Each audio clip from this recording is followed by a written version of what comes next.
Alright, so Bitcoin, landing ngayon.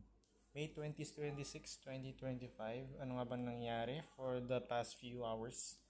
So, kagabi, alam ko nandito siya, around 106 dito.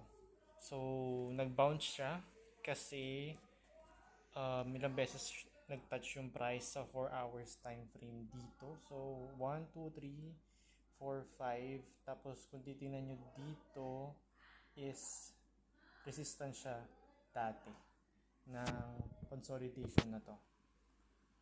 Ay, sorry. Nito.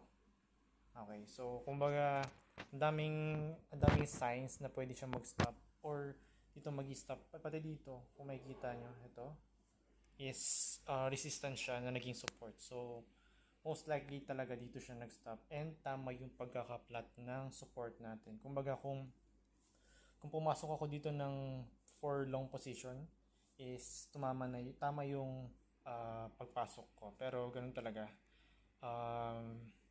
Dahil hindi ako sure kung dyan na may stop kaya hindi ako nag-enter. So as of now, dito siya sa may gitna.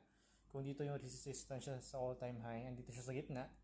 So hindi maganda mag-futures trade dyan dahil nasa gitna. Dapat dito kayo pumasok. So what do I expect for the next few hours, few days is magko-consolidate lang yan muna dito.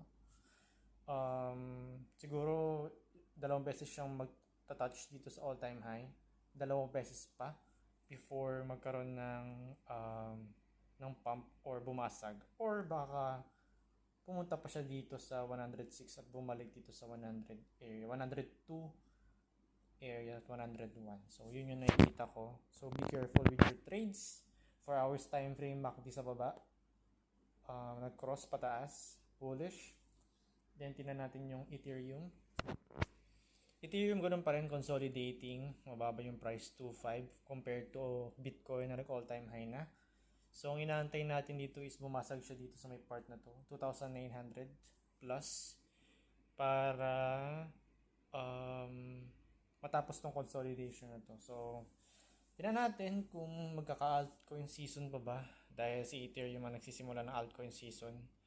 And malapit na mag-November, 6 months na lang ata. So tingnan natin for the next few months kung mangyayari yun, pati yung meme coin super cycle. So hindi natin alam. So kung nakapag-bet kayo dito at nakapag-long kayo, congrats guys. So next week siguro start na ako ng day trading. I-ano ko yun, i-document ko yun. So yun lang guys for today. Bukas ulit. Peace out.